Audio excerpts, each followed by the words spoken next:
Breaking news చూస్తున్నారు. నైరుతి బంగాళాఖాతంలో ఏర్పడిన అల్పపీడనం తీవ్ర వాయుగుండంగా మారింది. ఇప్పుడు తుఫానుగా పరిణమించబోతోందా? అదేంటది? నిన్న రాత్రే కదా తుఫానుగా పరిణమించే అంశానికి సంబంధించి మాట్లాడుకున్నామంటే బహుశా వచ్చే దానిలో చిన్న టీ బ్రేక్ తీసుకుందేమో. చిన్నగా బలహీనపడింది, కానీ ఇప్పుడు వేగం పుంజుకుంటోంది. రెట్టింపు వేగంతో రాబోతోందా? ఏం జరగబోతోంది? ప్రస్తుతం ఎక్కడ ఉంది? ఇప్పటికే చెన్నైని అతలాకుతలం చేస్తుంది. విజువల్స్ మీరు చూస్తున్నారు. చెన్నై మీద ఈ ఫెంగల్ తుఫాను ఏ స్థాయిలో ప్రమాదకరంగా మారిందో. ఇటు ఆంధ్రప్రదేశ్ మీద అరే 2 రోజుల నుంచి చెప్తున్నారు, ఇంకా ఇంపాక్ట్ లేదనుకుంటున్నారు కదా. వెయిట్ బాస్, వెయిట్ అంటోంది తుఫాను. ఎందుకంటే ఇక్కడ ప్రెసెంట్ నేను శ్రీలంకలో పనిచేసా, చెన్నైలో నా పని చేస్తున్నా, నెక్స్ట్ మీ వైపే ఉంటుంది. ఆంధ్రప్రదేశ్కి వచ్చే సందర్భంలో చాలా మార్పులు జరుగుతున్నాయి. ఇంతవరకు మీరు చూసిన తుఫాన్లు ఒక ఎత్తు అయితే కనుక ఈసారి చూడబోతున్న తుఫాను ఒక ఎత్తు. ఎందుకు నేను ఈ మాట అంటున్నాను? ముందు మీకే అర్థమవుతుంది. ఎందుకంటే నేను మాటల్లో కాదు, మ్యాప్లో చూపించే ప్రయత్నం చేస్తాను. మ్యాప్లోనే మీకు చూపించే ప్రయత్నం చేస్తాను. ప్రస్తుతం శ్రీలంకను వణికించేసింది ఫెంగల్ తుఫాను. చెన్నైని ఇటు అతలాకుతలం చేస్తోంది. భారీ వర్షాలు పడుతున్నాయి. ఇటు నాగపట్నం కావచ్చు, లేకపోతే కోస్టల్ ఏరియా, ఇటు నాగపట్నం నుంచి చెన్నై వరకు కూడా ఆ కోస్టల్ ఏరియా మీద తీవ్రమైన ప్రభావాన్ని చూపిస్తోంది. ఇప్పటికే పంట పొలాలు నీట మునిగిపోయిన విజువల్స్ మీరు చూస్తున్నారు. అక్కడ వాగులు వంకలు పొంగి ప్రవహిస్తున్నాయి.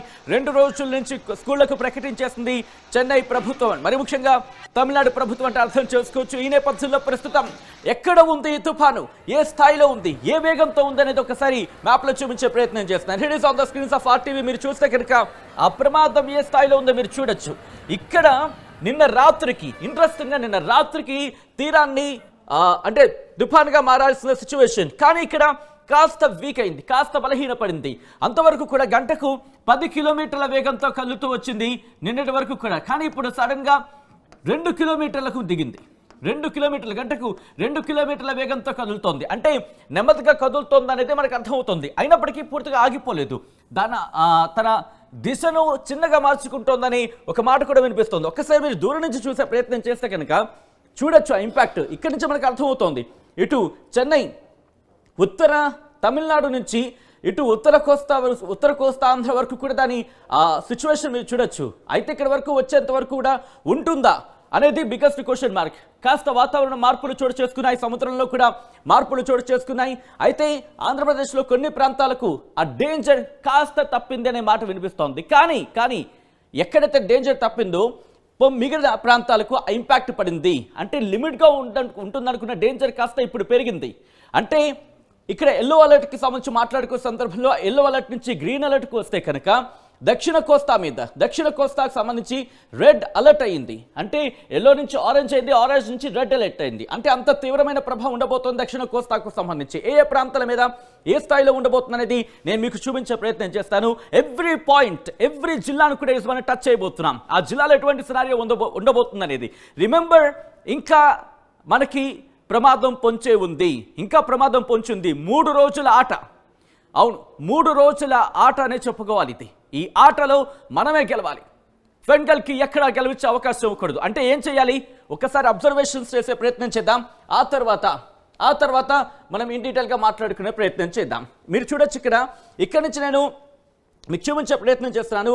ప్రెసెంట్ బంగాళాఖాతంలో ఎటువంటి సినారియో ఉంది అనేది. ఇక్కడి నుంచి ఇప్పుడు ఇది పశ్చిమ వాయువ్య దిశగా కదలాల్సిన సిచ్యువేషన్. అంటే మరి ముఖ్యంగా నైరుతి బంగాళాఖాతంలో ఏర్పడింది. ఆ తర్వాత ఇది పశ్చిమ వాయువ్య దిశగా కదులుతూ ఇటు శ్రీలంక మీదుగా ఇటు తమిళనాడుకి తాకాల్సింది. కానీ కాస్త మన డైరెక్షన్ మార్చుకుని ఉత్తర వాయు దిశగా వెళ్ళింది.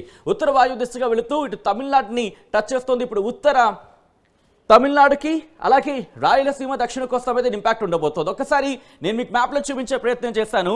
ఎక్కడ స్టార్ట్ అయింది దీని డైరెక్షన్, ఎలా మారింది, ఎలా మారబోతోంది, ఎటువంటి అంచనాలు ఉన్నాయి, ఈ ప్రభావం ఎలా ఉండబోతోంది ఆంధ్రాకు సంబంధించి అనేది నేను మీకు ఎక్స్ప్లెయిన్ చేసే ప్రయత్నం చేస్తాను. ఒక్కసారి ఇదిగోండి, మీరు చూసే ప్రయత్నం చేస్తే కనుక ఎలా ప్రారంభమైంది, ఎక్కడ ప్రారంభమైంది అనేది నేను మీకు చూపించే ప్రయత్నం చేస్తాను. ఇది బంగాళాఖాతం. ఇదంతా కూడా బంగాళాఖాతంలో 25వ తారీఖున ప్రారంభమైంది దీని ప్రయాణం. ఈరోజు మనం చూసుకుంటే 3 రోజులు ఇలా చాలా మందకొడిగా కదులుతున్నప్పటికీ కూడా శ్రీలంక మీద దాని ప్రభావాన్ని చూపించింది. ఇటు చెన్నై మీద కూడా దాని ప్రభావాన్ని చూపిస్తోంది. ఇప్పుడు రేపు నుంచి అంటే ఈ రోజు నుంచి కూడా ప్రారంభం అవ్వాల్సింది, కానీ బహుశా చిన్న టీ బ్రేక్ తీసుకున్నట్టుంది, లేకపోతే నైట్ చిన్న హాల్ట్ తీసుకున్నట్టుంది బంగాళాఖాతంలో ఫెంగల్ తుఫాను.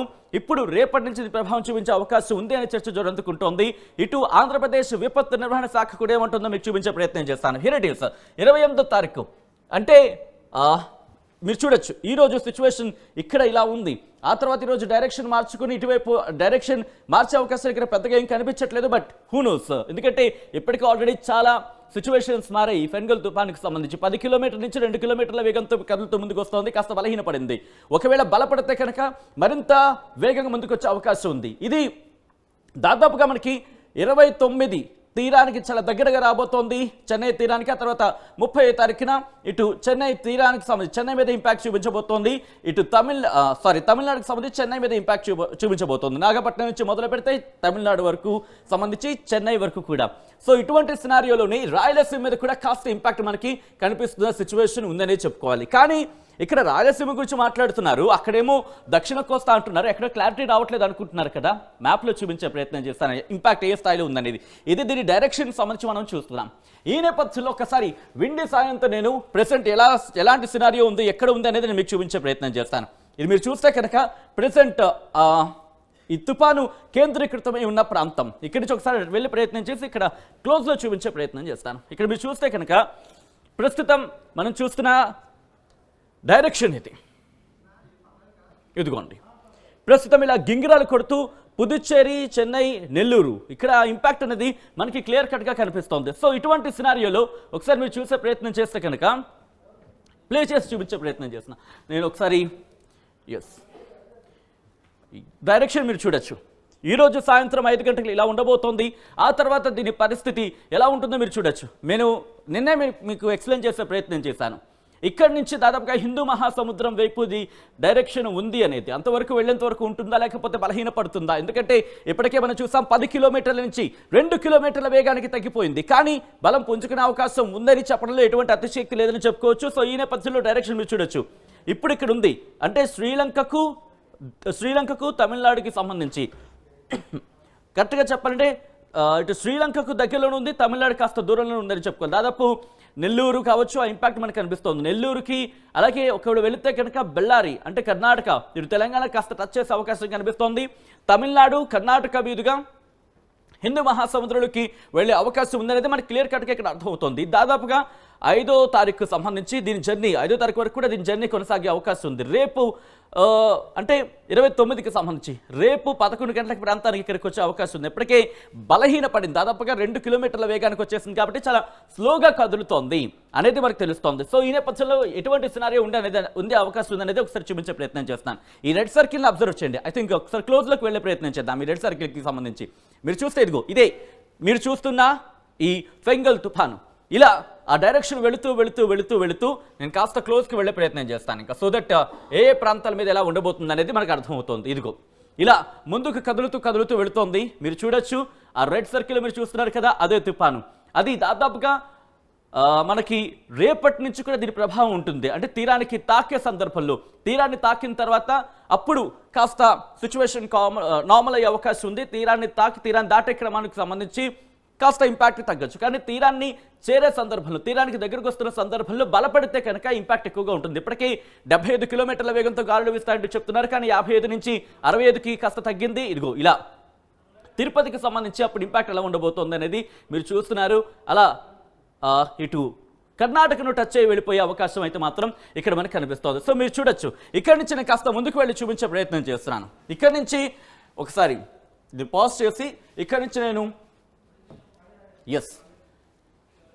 ఇటు భారత వాతావరణ శాఖ ఏం చెబుతోంది ఆ రిపోర్ట్ నేను మీకు చూపించే ప్రయత్నం చేస్తున్నాను. ఇప్పుడే కొద్దిసేపటి క్రితమే దాదాపు 1 గంట ప్రాంతంలో భారత వాతావరణ శాఖ ఇచ్చిన రిపోర్ట్ని నేను మీకు ఎక్స్క్లూజివ్గా చూపించే ప్రయత్నం చేస్తున్నాను. ఆర్టీవీ స్క్రీన్ మీద మీరు చూస్తున్నారు.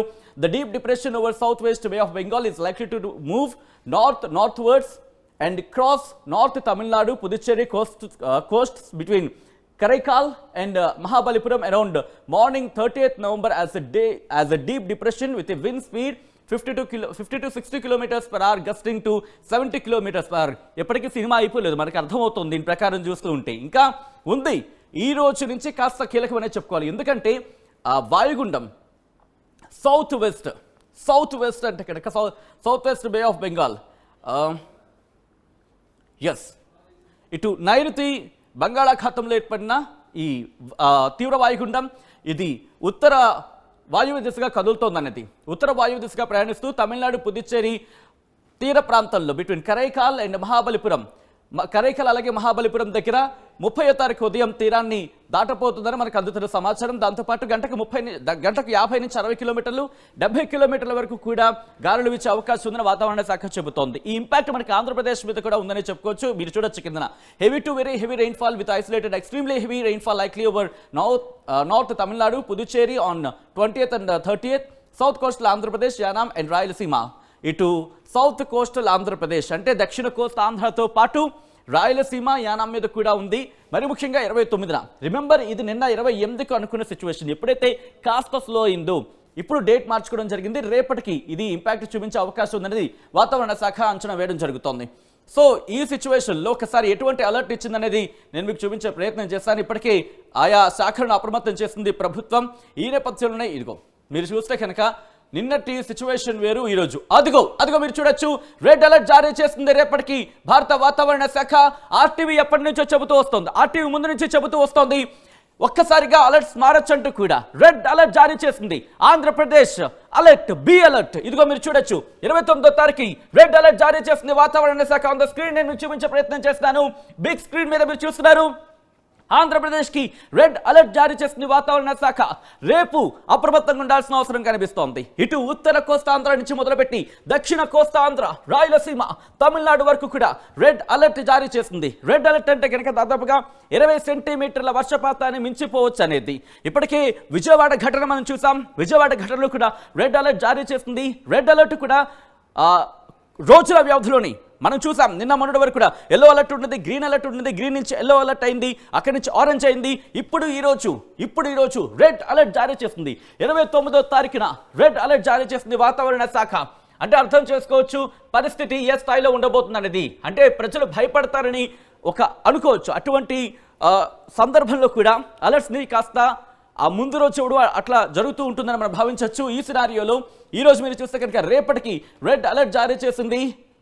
ఆర్టీవీ ఎప్పుడో చెప్పింది అది తుఫాన్గా మారే అవకాశం ఉంది, అటువంటి అంచనాలు ఉన్నాయని చెప్పి ప్రజల్ని అప్రమత్తం చేస్తుంది.